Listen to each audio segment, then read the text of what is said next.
Hello everyone. जैसे कि हम पिछले वीडियो में ये बताए थे कि आप अगर फर्स्ट सेम में हैं, एमटेक फर्स्ट सेम में हैं, तो आपको क्या स्ट्रैटेजी फॉलो करना चाहिए to get a job in good company. तो हम वो फर्स्ट वीडियो में बताए थे। तो हम ये बताए थे कि अगर फर्स्ट सेम में है तो सिर्फ और सिर्फ पहले सीजीपीए पे फोकस कीजिए। अगर फर्स्ट सेम खत्म हो जाता है तो उसके बाद प्लेसमेंट पे फोकस कीजिए। तो हम ये बताए थे कि कुछ प्लेसमेंट के लिए क्या क्या पढ़ना है और क्या क्या क्या प्रोफाइल होना चाहिए, क्या पढ़ना चाहिए, उसके लिए हम नेक्स्ट वीडियो में प्रोमिस किए थे कि लेके आएंगे। तो वही आज का वीडियो सारा डेडिकेटेड वही पे है कि आपका प्लेसमेंट के दौरान कौन कौन सा सब्जेक्ट पढ़ना है, मतलब बेसिकली प्लेसमेंट सिलेबस क्या है। प्लेसमेंट सिलेबस क्या है, ये आज का डिस्कशन रहेगा कि क्या क्या प्लेसमेंट सिलेबस है। तो ठीक है, तो स्टार्ट करते हैं। तो सबसे पहले कि आप कोई भी प्लेसमेंट मतलब प्लेसमेंट का तैयारी कर रहे हैं, सेमीकंडक्टर कंपनी के लिए अगर प्लेसमेंट का तैयारी कर रहे हैं, तो बेसिकली दो प्रोफाइल आता है इसमें। एक आता है डिजिटल, एक आता है एनालॉग का। अब डिजिटल में क्या पढ़ना है और एनालॉग में क्या पढ़ना है, तो पूरा अच्छा से हम यहाँ पे डिस्कस करेंगे। तो प्रोफाइल बेसिकली दो आता है, डिजिटल, एक डिजिटल प्रोफाइल होता है और एक एनालॉग प्रोफाइल होता है। तो डिजिटल प्रोफाइल में बेसिकली इंटरव्यूअर क्या पूछता है, पहला जो है वो डिजिटल इलेक्ट्रॉनिक्स, जो आप ऑलरेडी गेट में पढ़ के आ चुके हैं। तो उसमें कुछ नहीं करना है, बस एक बार रिवीजन कर लेना है डिजिटल इलेक्ट्रॉनिक्स का, जो एक बार पढ़ चुके हैं ऑलरेडी गेट में। तो वो गेट रिलेटेड जितना भी है थियोरिटिकल नॉलेज, वो सारा का सारा डिजिटल इलेक्ट्रॉनिक्स एक बार पढ़ लेना है, ये पहला हो गया। उसके बाद आता है डिजिटल डिजाइन। अब बोलेगा कि डिजिटल इलेक्ट्रॉनिक्स डिजिटल डिजाइन अलग होता है क्या? नहीं, सेम ही होता है, लेकिन वो थोड़ा डिफरेंट ये होता है कि इसमें आपको क्या करना है, डिजाइन रिलेटेड प्रॉब्लम को देखना है। डिजाइन रिलेटेड प्रॉब्लम मतलब ये हो गया कि अब जैसे नैंड गेट से बनाना चाहते हैं, जितना भी बुलियन फंक्शन है वो नैंड गेट से डिजाइन करना चाहते हैं, तो वो उस टाइप का प्रॉब्लम देखना है। नैंड गेट से डिजाइन करना चाहते हैं, चाहे कोई भी गेट हो, गेट को मक्स से कैसे डिजाइन किया जाता है, कोई भी सिक्वेंशियल सर्किट, एक सिक्वेंशियल सर्किट से दूसरे सिक्वेंशियल सर्किट में कन्वर्जन कैसे, एक फ्लिप फ्लॉप से दूसरे फ्लिप फ्लॉप में कैसे कन्वर्ट किया जाता है। इसमें क्या होगा, इस रिलेटेड डिजाइन, डिजिटल डिजाइन में किस किस टाइप का क्वेश्चन आएगा कि एक आपको इनपुट वेवफॉर्म दे दिया गया रहेगा और आउटपुट वेवफॉर्म दिया रहेगा, और उसमें बोलेगा कि एक मतलब सर्किट डिजाइन करो। तो वो जब हम डिस्कस करेंगे डिजिटल डिजाइन में, तो हम सारा क्वेश्चन वो लेकर के आएंगे। अभी तो हम स्टार्ट नहीं किए डिजिटल डिजाइन, लेकिन ये है कि आपको सबसे पहले डिजिटल इलेक्ट्रॉनिक्स पे फोकस करना है, जो कि ऑलरेडी आप गेट में पढ़ चुके हैं। दूसरा जो है वो डिजिटल डिजाइन करना है। तो डिजिटल डिजाइन में बता दिए किस रिलेटेड आता है, designing related question. Flip flop conversion हो गया, बुलियन फंक्शन से मतलब नैंड गेट से सारा बुलियन फंक्शन को कैसे डिजाइन किया जाए, मक्स को हमको डिजाइन करना है नैंड गेट से, तो कैसे हो, और सारा गेट को अगर मक से डिजाइन करना है तो वो कैसे डिजाइन करेंगे। और इसमें क्या होता है, इनपुट वेवफॉर्म दे दिया रहता है, आउटपुट वेवफॉर्म दे दिया रहता है, बोलता है कि सीक्वेंशियल सर्किट डिजाइन करो। तो वो basically shift register related problem होता है। तो ये सारा का सारा प्रॉब्लम जो होता है digital design related, digital design के अंदर आ जाता है। तो इसको आपको देखना है। उसके बाद आता है वेरीलॉग। तो वेरीलॉग में ऑलरेडी आप फर्स्ट सेम में पढ़ ही रहे होंगे वेरीलॉग, अगर आप वीएलएसआई से हैं या एम्बेडेड से हैं, तो उसका ये होता है कि फर्स्ट सेम में वेरीलॉग होता है, तो वहाँ पे थोड़ा बहुत नॉलेज होगा वेरीलॉग का। तो आप जो सेमेस्टर ब्रेक के बाद जो ये वेरीलॉग आप बहुत इजीली वहाँ पे पढ़ सकते हैं, वेरीलॉग बहुत कम टाइम में पढ़ सकते हैं।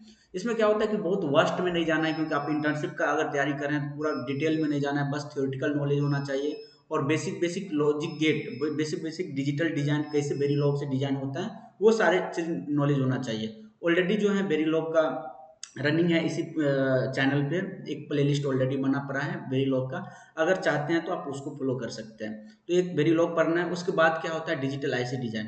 तो डिजिटल आईसी डिजाइन में क्या होता है, आप अभी तो डिजिटल आईसी डिजाइन इस चैनल पे भी रनिंग चल रहा है, तो आप डिजिटल आईसी डिजाइन वहां से पढ़ सकते हैं। इसमें क्या होता है, बेसिकली सीमोस रिलेटेड रहता है कि सीमोस का मतलब कैसे कंस्ट्रक्शन है, उसका वर्किंग कैसे है।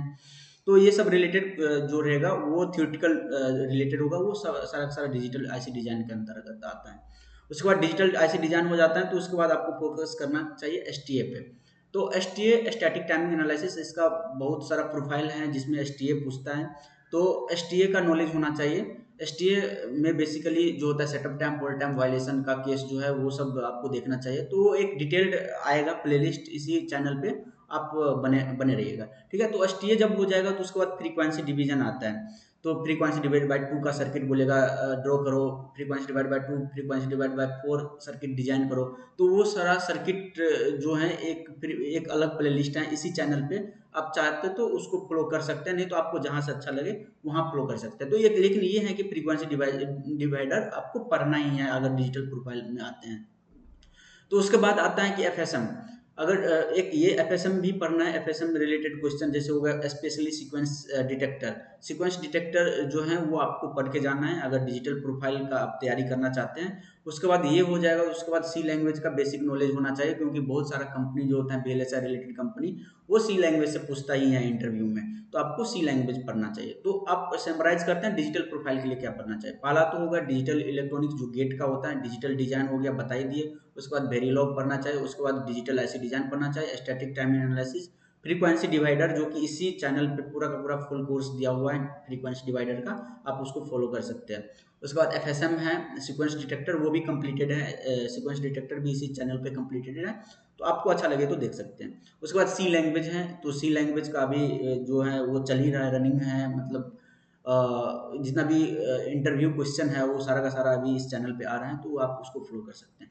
तो बेसिकली ये सारा हम एक बार डिटेल में बताएंगे कि कहाँ कौन सा सब्जेक्ट कहाँ से पढ़ना है, वो हम डिटेल डिस्क्रिप्शन लेके आएंगे एक बार। तो इतना है मेरा डिजिटल प्रोफाइल के लिए, इतना सब्जेक्ट आपको एटलीस्ट आना चाहिए। ठीक है, अब coming to the analog electronics. हम एनालॉग इलेक्ट्रॉनिक्स अगर कोई भी स्टूडेंट एनालॉग प्रोफाइल के लिए प्रिपरेशन कर रहे हैं, तो सबसे पहले आपको एनालॉग इलेक्ट्रॉनिक्स गेट का जितना भी है उसको अच्छा से नॉलेज होना चाहिए, स्पेशली मोसफेट का। स्पेशली किसका नॉलेज होना चाहिए, मोसफेट का। मॉसफेट का अच्छा से नॉलेज होना चाहिए और सीमोस का। तो ये जो है मतलब जितना भी एनालॉग इलेक्ट्रॉनिक्स का, अगर एनालॉग इलेक्ट्रॉनिक्स प्रोफाइल का तैयारी कर रहे हैं तो एक तो एनालॉग इलेक्ट्रॉनिक्स का बेसिक से पूरा अच्छा नॉलेज होना चाहिए, उसके बाद मॉसफेट का नॉलेज होना चाहिए, सीमोस का नॉलेज होना चाहिए। उसी में आता है फिर एक आरसी सर्किट। तो आरसी सर्किट आप पढ़ सकते हैं। आरसी सर्किट बहुत सारा चैनल है आरसी सर्किट, जैसे हिमांशु अग्रवाल भी बताया है, तो आप वहाँ पे भी जा करके फॉलो कर सकते हैं आरसी सर्किट। अभी तो यहाँ पे आया नहीं, लेकिन हम कोशिश करेंगे कि आरसी सर्किट बहुत जल्दी आ जाए। उसके बाद आरसी सर्किट आएगा, उसके बाद जो है एनालॉग आईसी डिजाइन पढ़ सकते हैं। तो समराइज करें तो क्या होता है कि दो ही प्रोफाइल होता है सेमीकंडक्टर में, एक डिजिटल प्रोफाइल होता है, एनालॉग प्रोफाइल होता है।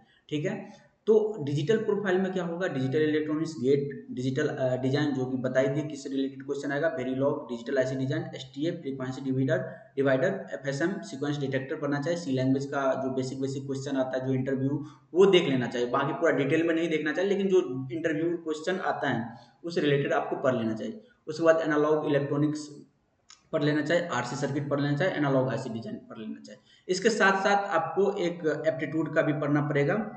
एप्टीट्यूड भी मतलब दोनों के लिए, कभी कभी क्या होता है कि एप्टीट्यूड पूछ देता है वो लोग, एप्टीट्यूड पूछ देता है, तो आप एप्टीट्यूड का भी पढ़ सकते हैं, एप्टीट्यूड भी पढ़ सकते हैं। तो इसके अलावा क्या होता है कि ये दोनों अब क्या होता है कि कोई कंपनी एनालॉग इलेक्ट्रॉनिक्स के लिए आ रहा है, एनालॉग प्रोफाइल के लिए आ रहा है, लेकिन साथ साथ में क्या करेगा, एसटीए भी पूछ लेगा या डिजिटल से भी कुछ पूछ सकता है, ऐसा भी पॉसिबिलिटी होना चाहिए। तो आपको एज ए फ्रेशर हम ये एडवाइस देंगे कि जब भी आप अभी फ्रेशर्स हैं, आपको ये नहीं पता है कि हमको कौन सा प्रोफाइल अच्छा लगेगा, कौन सा प्रोफाइल में काम करेंगे तो अच्छा लगेगा, कौन सा काम करेंगे तो अच्छा नहीं लगेगा।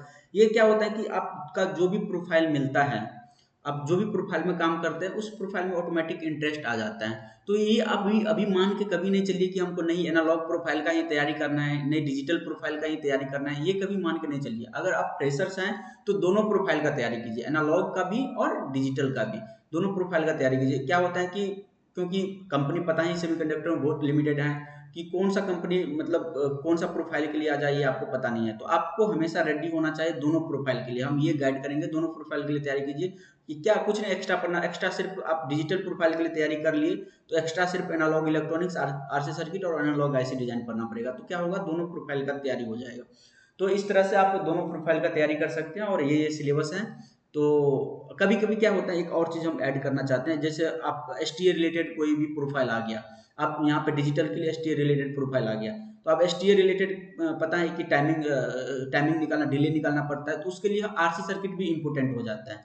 तो आप जब ये S T A related profile आएगा तो आरसी सर्किट भी आपको पढ़ना ही पड़ेगा, आरसी सर्किट भी पूछ लेता है। तो ये जरूरी नहीं है कि डिजिटल प्रोफाइल के लिए आ रहा है तो सिर्फ और सिर्फ डिजिटल रिलेटेड ही क्वेश्चन पूछे, कभी कभी मोसफेट से भी पूछ लेता है क्वेश्चन, आरसी सर्किट से भी पूछ लेता है। तो आपको क्या करना है, दोनों प्रोफाइल के लिए रेडी रहना है, digital as well as analog, अगर आप फ्रेशर्स हैं तो।